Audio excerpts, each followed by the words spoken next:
Hello student, welcome back BBVN online class. आज हम कक्षा 2 पाठ 7 सेकेंड क्लास का 7 चैप्टर है हमारी किताब। अपने लास्ट वीडियो में हमने इस चैप्टर को हाफ का आधा पढ़ लिया था। क्या था इस चैप्टर में? आपके कुछ प्रश्न पूछते हैं आपसे इसके कि माँ ने वीरू को संदेश देकर किसके पास भेजा था। पढ़ाया था ना मैंने आपको। माँ ने वीरू को संदेश देकर अपनी बहन के पास भेजा था। बहन जो वीरू की मौसी है। अब वीरू वहाँ गई थी तो किस चीज़ को देखकर वह एकदम आश्चर्यचकित हो गई थी। तो वीरू वहाँ पे किताबों को देखकर एकदम आश्चर्यचकित हो गई थी। ठिठक गई थी ना, वो ऐसे सहसा ठहर गई थी कि कितनी सारी किताबें हैं यहाँ पे। ये है हमारा चैप्टर। तो अब देखिए इसमें क्या था। मौसी ने प्यार से वीरू को अंदर बुलाया और बैठक में ले गई। बैठक जिस शब्दार्थ मैंने आपको बताया था, बैठक का अर्थ होता है बैठने की जगह, मेहमानों के बैठने की जगह, घर के बाहर का जो कमरा जिसमें हम मेहमानों को बिठाते हैं। फिर था कि वीरू अचरज से छिटक गई। अचरज का मैंने आपको बताया था आश्चर्य, अचंभा। तो वो इतनी सारी किताबों को देखकर ऐसे बच्ची थी तो उसको समझ में नहीं आया कि मुझे कौन सी किताब पसंद है। फिर उसकी मौसी उसे किताब पढ़ने के लिए देती है कि तुम ये किताब पढ़ लो। अब आगे का चैप्टर हम कंप्लीट करते हैं। अब आगे देखिए क्या हुआ था।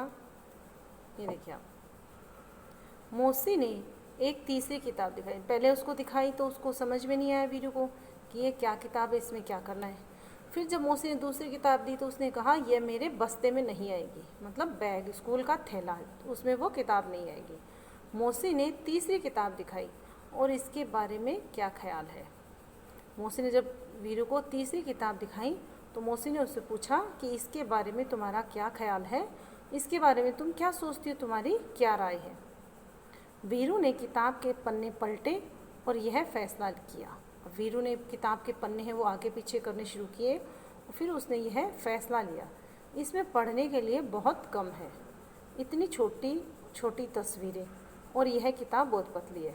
जब मौसी ने तीसरी किताब दी तब वीरू ने एक फ़ैसला लिया कि इस किताब में पढ़ने के लिए पन्ने बहुत कम है, मतलब बहुत पतली सी किताब है, तो पतली किताब होगी तो पन्ने कम होंगे, तो इसमें पन्ने कम है और इतनी छोटी छोटी तस्वीरें, और उसके अंदर जो फ़ोटो है जिस किताब के अंदर जो दी गई है वो एकदम छोटी छोटी है और यह किताब बहुत पतली है।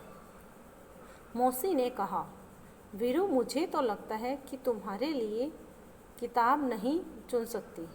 मौसी ने वीरू से कहा कि मुझे लगता है कि मैं तुम्हारे लिए किताब नहीं चुन सकती, कि तुम्हारे लिए किताब पसंद मैं नहीं कर सकती हूँ, ऐसा मौसी ने कहा।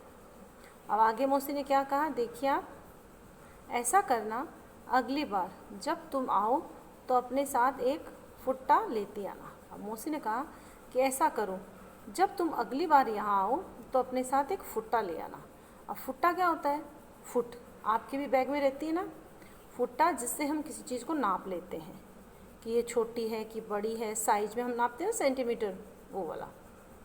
तो वीरू बच्ची थी तो उसने वापस अपनी मौसी से प्रश्न किया कि फुट्टा क्यों, कि मैं फुट्टा क्यों ले आऊँ। तो मौसी ने हंसकर कहा, अब बच्ची सवाल पूछ रही है तो मौसी ने बच्ची को गुस्सा नहीं किया, मौसी ने हंसकर कहा, क्या कहा, तुम्हें जितनी मोटी किताब चाहिए तुम नाप कर ले जाना। अब फुट्टे से हम क्या करते हैं, नापते हैं ना कि ये छोटा है कि बड़ा है, सेंटीमीटर में साइज मापते हैं। अब आप क्लास में रहते तो आप फुट्टों से अब सीधी लाइन बनाते हो, ऐसे उत्तर लिखने के बाद एक सीधी जो लाइनें खींचते हो वो भी फुट की सहायता से खींचते हो, और उससे अपन किसी चीज़ को नाप भी सकते हैं कि ये इतने सेंटीमीटर की, इतनी बड़ी है, इतनी मोटी है और इतनी छोटी है कि। तो मौसी ने हंसकर कह दिया कि तुम्हें कितनी मोटी किताब चाहिए तुम नाप कर ले जाना, इसलिए फुट्टा लाना ताकि तुम नाप कर सको, ठीक है ना। अब बच्ची को बोलिए कि ठीक है ना, तुम खुश हो ना ऐसे। तो वीरू ने माँ के भेजे हुए कागज़ को मेज़ पर रखा और भाग खड़े हुई। अब वीरू है वो बच्ची थी तो उसने क्या कहा, उसकी माँ ने जो कागज़ दिया था वो एक मेज़ पर रख दिया और वहाँ से भाग गई। कि मौसी किताबों के बारे में बातें कर रही थी ना, तो उसे समझ में नहीं आया कौन सी किताब लूँ कौन सी नहीं लूँ। तो छोटी किताब मुझे लगा कि ये किताब पतली है, इसमें पन्ने कम है, तो ये सही रहेगी। तब उसकी मौसी हंसने लग गई और वीरू कागज़ को मेज़ पर रखा और वहाँ से भाग गई। अब देखिए इसमें मैंने आपको बताया कि आपने भी बहुत सारी किताबें एक जगह देखी होगी, जहाँ बहुत सारी किताबें एक साथ होगी, तो इस जगह को क्या कहते हैं? और कहाँ देखी होगी?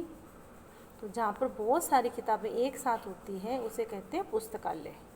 तो आपने भी अपने स्कूल के लाइब्रेरी, पुस्तकालय जिसे इंग्लिश में लाइब्रेरी कहते हैं, आपने भी वहाँ देखी होगी। अब एक चीज़ और पूछते हैं कि बताइए इनके लिए क्या कहेंगे? अब जहाँ हम पूजा करते हैं उसको क्या कहते हैं? पूजा घर या मंदिर। और जहाँ बहुत सारी किताबें एक साथ रखते हैं उसे पुस्तकालय। और जहाँ खाना बनाया जाता है उसे क्या कहते हैं? जहाँ सब एक साथ खाना बनाते हैं उसे कहते हैं रसोई घर। और जहाँ नहाया जाता है उसे, सोचिए अब, जहाँ नहाया जाता है उसे कहते हैं स्नान घर। और जहाँ खाना बनाया जाता है उसे कहते हैं रसोई घर। और जहाँ एक साथ बहुत सारी किताबें रखी जाती है उसे कहते हैं पुस्तकालय, लाइब्रेरी इंग्लिश में। अब ये हमारा पाठ 7 है, मेरी किताब, वो पूरा हो गया आपको। अब ये आपको बोल बोल के पढ़ना है, फिर मैं आपको इसमें से प्रश्न उत्तर कराऊंगी। माँ ने वीरू को किसके पास भेजा था? तो जब आप पाठ पढ़ लोगे तब आप उत्तर दे पाओगे कि माँ ने वीरू को किसके पास भेजा, तब आप उत्तर में लिखोगे मौसी के पास। मौसी वीरू को कहाँ ले गई बैठने के लिए, तब आप क्या लिखोगे? बैठक में। तो इस तरह के प्रश्न मैं आपसे करूँगी, लेकिन आप उत्तर तब दे पाओगे जब आप पाठ को अच्छे से पढ़ोगे। तो अभी कल मैंने आपको कुछ काम नहीं दिया, आज मैं सिर्फ आपको पाठ पढ़ने का ही दे रही हूँ, तो आप ये पाठ अच्छे से बोल बोल कर पढ़ेंगे। Thank you.